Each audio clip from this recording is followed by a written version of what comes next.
Hello everyone, it's Sandra and welcome to September favorites. I feel very strongly about the selection of beauty products that I'm sharing with you today, and I honestly can't wait. Some of it will be familiar, some of it will be new. I do have a new fragrance that I've discovered this month that I am absolutely addicted to, and I don't think I've fallen this hard this fast for a fragrance in quite a while. This is like new signature scent material. But you're going to have to wait for that revelation in a little bit because I want to start with base. I did use up some base products this month. You'll hear more about that next time I do a round of empties and new products. I applied, makeup math and allowed myself to buy a new foundation. I'm trying really hard to kind of stick to a one in, one out policy, especially with base products, since that's the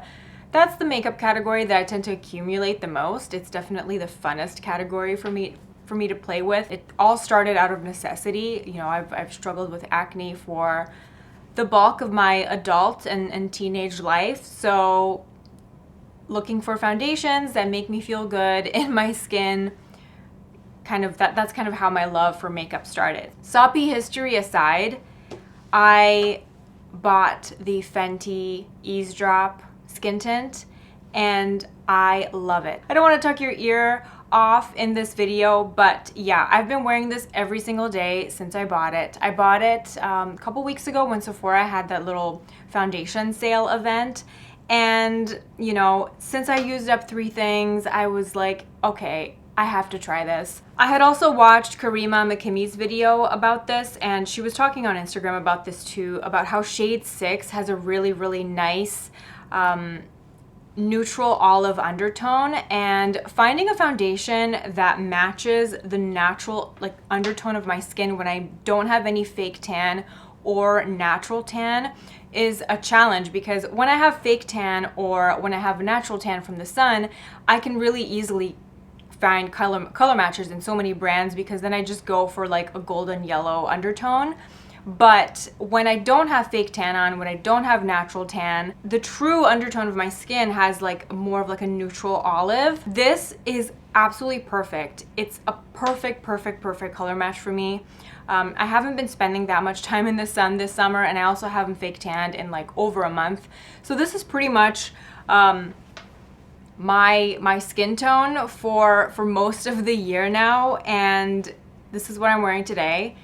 Fenty number 6. You know how much I love Dior Face and Body, so this is still a pretty bold statement. They're similar, but they're different enough to warrant owning both. I have to say I love them equally. It's a lot more velvety and a bit more matte upon initial application than the Dior Face and Body. It has pretty light to medium coverage. For me, for an everyday base, this gives me everything I want my everyday foundation to give. Light to medium coverage, really nice soft matte finish, really great lasting power, great oil control. I have oily combination skin. I don't think this is that great if you have drier skin. Maybe if some of you have dry skin and you use this and you love this, let me know your experience. Let us all learn from your experience in the comment section below. I can only speak to my personal experience, and I can just think of so many other amazing light coverage products that will kind of tick more boxes for those of you with drier skin. You can get away with the Laura Mercier tinted moisturizer.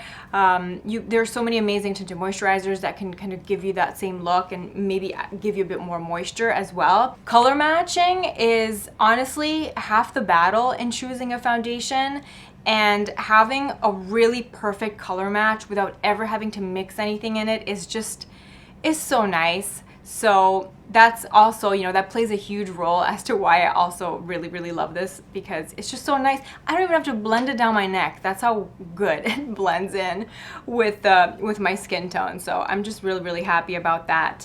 Still love Dior Face and Body, but as you know, I am a shade 2WO in Dior Face and Body, but this color only matches me if I have fake tan on or natural tan. The other thing I've been loving is this combination. I think I've talked about it on Instagram before, but It saved my butt so many times. If you struggle from breakouts, listen up because these will be great for you as well. Laura Mercier Secret Camouflage Concealer. This is my favorite concealer for covering blemishes. I have gone through so many of these. I have been using this for over a decade. It's just my go-to product for concealing blemishes, raised bumps, active blemishes, essentially. It just does such a great job at covering the blemish and just really staying put because it has this harder, waxier consistency. And I use the shade SC3, but the real game changer was when I started using this Rephr, tiny little Rephr pencil brush to apply it. This is Rephr brush 23. And I just kind of dabble in and out of these two colors, just adding more of one color or the other depending on what my coverage needs are. And then I just ever so gently dab the blemishes. And the consistency of this brush is just perfect. It has the perfect combination of density to really give me the coverage, but it's also really soft and I can really, really easily blend out the edges and have a really seamless coverage. These two are just such an amazing duo for covering blemishes because I can wear a lighter coverage base like the Fenty skin tint and then just really, really pinpoint those areas where I need a bit more coverage, and then I just end up loving the overall result. It looks really natural. My skin still shines through, like the good parts of my skin that I want to show, and then I can just conceal my trouble spots, and it's just been fantastic.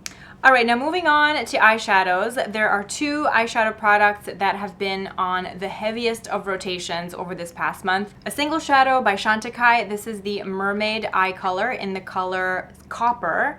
I don't think this is that coppery looking, but nonetheless, this is an absolutely beautiful eyeshadow. Just look at that color. I love the texture.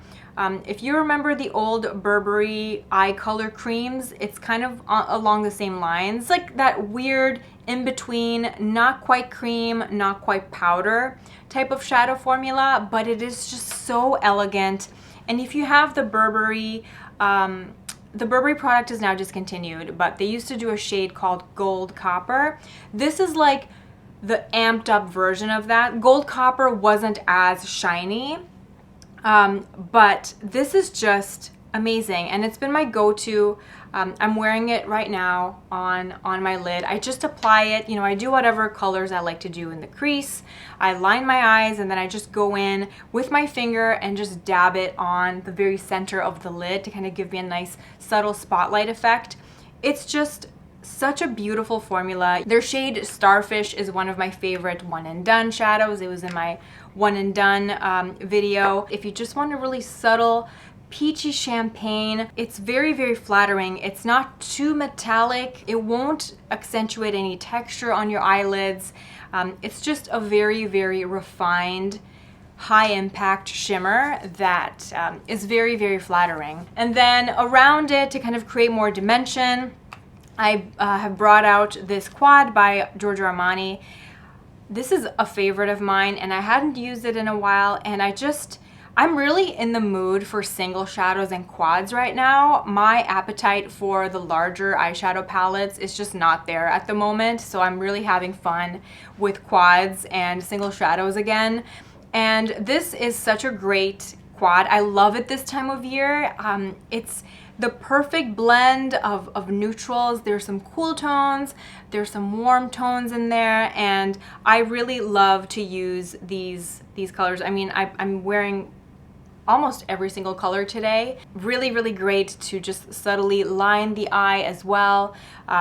If I don't want to do a full-on eyeshadow look, usually on a day-to-day basis, I just put bronzer in the crease, and then I just take either this color or that color with a little pencil brush and just subtly line my lower lash line and just my outer corners a bit. Moving on to mascara. This has been a holy grail eyelash combination for me. The first is the Peri Para Fixer. This is a lash primer that really, really holds a curl. I curl my lashes with my eyelash curler, then I do a coat of this, and this just kind of lacquers my lashes into place and they hold a curl all day long. It's really, really great.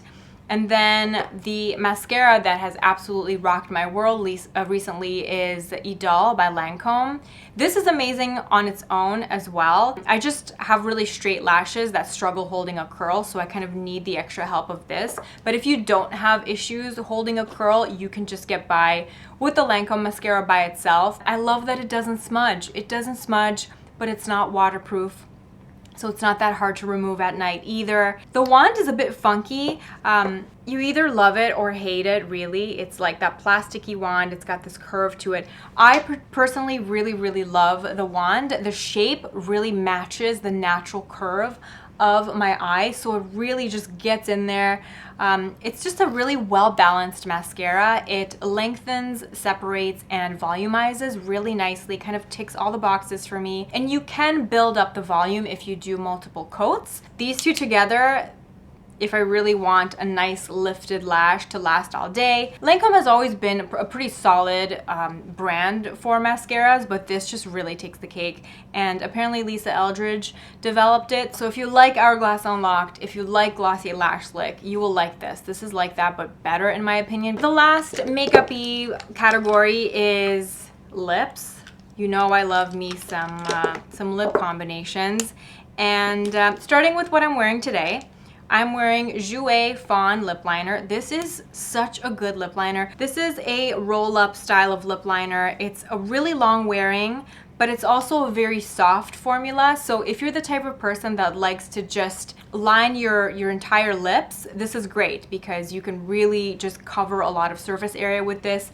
I really like to line my lips with this, and then I just blend it out with this MAC pencil brush just to kind of feather it in and just give me a nice blend. And here is the color. It's just a nice warm brown lip liner. It's beautiful. So I have this on right now with Maybelline Topaz lip gloss on top. This is such a good gloss. It just gives the perfect everyday lip. I just love this color combination. They are just a match made in heaven. They're such a great combination together. Other lip combinations I've been loving.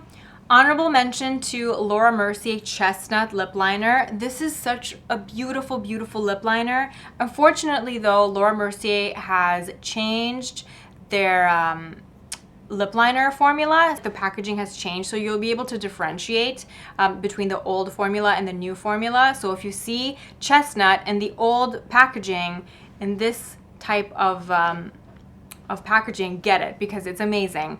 New Chestnut, while I haven't personally tried it, from the reviews on Sephora, people say the color is different and the formula isn't as good. So I really hate when that happens. It happened with Dior, it happened with Lancome. These brands just keep discontinuing my favorite lip liner formulas, and I'm not okay with that. I thought I would swatch it here for you. It's a bit deeper. It's still got some brown in it, but it also has a hint more pink, like a rosy pink brown. I'm actually really excited for Lisa Eldridge to release her lip liners. I think they're coming out in October. We'll definitely be checking those out. And then classic MAC Strip Down. This is MAC Strip Down, another favorite. And in terms of actual pigment on my lips, I've been mixing these two lipsticks, and I've just been kind of dabbing one over the other depending on my mood. And this is Byredo Earth Dust. This is a beautiful, beautiful lipstick, and I rediscovered it when I did a Shop My Stash video, and I've been wearing it pretty regularly since, so I am planning on doing another one of those videos soon, by the way. But this is Byredo Earth Dust, just a really great, warm, neutral lip. And then this is Charlotte Tilbury Bond Girl. I mean, it used to be called Bond Girl, it's now called M.I. Kiss. But this is like a quintessential everyday fall color, berry stained lip kind of vibe. I just love it. In the fall, I kind of go a bit more heavy-handed with it, and it actually makes a really nice combination with the Byredo Earth Dust. Just kind of tapping them both on and mixing them on the lips. But yeah, this has been my September lip color palette. Let's add some right now, because why not? The fragrance that I have fallen head over heels for this month, on a regular, everyday basis, I'm still wearing Atelier Cologne Clementine California. That's such a good, woodsy, citrusy, everyday scent. It's really nice and fresh and clean and zesty. A few weeks ago, I was shopping with Dina, actually. She came to visit. And then we had to make a pit stop at the Tom Ford counter, and we were just smelling all the smells. I sprayed it on my wrist. I walked around. My wrist smelled amazing for hours. It looked new to me, but then online I looked it up, and I guess it launched in 2019, so it's not that new. It was new to me. I think it was the first time I had been to a Tom Ford counter, probably since 2019. And yeah, this is Soleil Neige. Soleil is sun and neige is snow, right? So the snow in the sun, it's described as a fresh, clean, citrusy scent, but to me, when I think fresh, clean, citrusy, I think of something like Atelier Cologne Clementine California. It's quite zesty and you can really smell the citrus. The citrus in here refers to bergamot. So there is bergamot in here. There's jasmine. You can definitely smell the jasmine. It's a beautiful, beautiful, beautiful jasmine. But the star of the show for me is the dry down. The dry down is the most delicious mix of musk and vanilla I have ever smelled in my life. And I can very rarely find fragrances that contain vanilla that actually smell good on my skin as they wear. A lot of the times, a lot of perfumes with vanilla get mixed with other notes that just smell like garbage on me, but this doesn't. Some people, when I was reading reviews online, some people really hate the way that this smells on first spray. I like it, but the jasmine really hits you in the face when you first smell this. But then it's just mixed so beautifully with like musk and vanilla and the bergamot. It's the most delicious, sexy skin scent. As it dries down, it's sweet, and I can't get enough of this. It wears beautifully on my skin throughout the day. I can still smell it. If I apply it in the evening, I can still smell it on myself in the morning. I struggle making the connection between what this smells like to me and the name. There is like a cozy sweetness to this. Think of like a luxurious cashmere sweater in a taupe color. That's the visual. So maybe you're like wearing a bougie cashmere turtleneck at a ski resort somewhere, and it's a nice sunny day in Switzerland. So leaving you with that visual in mind, I am going to say goodbye because that is it for me. Those are all the beauty products that I have been very, very into for the month of September. I hope you're all doing well. Thank you for hanging out with me today, and I'll be catching you in my next video. Bye.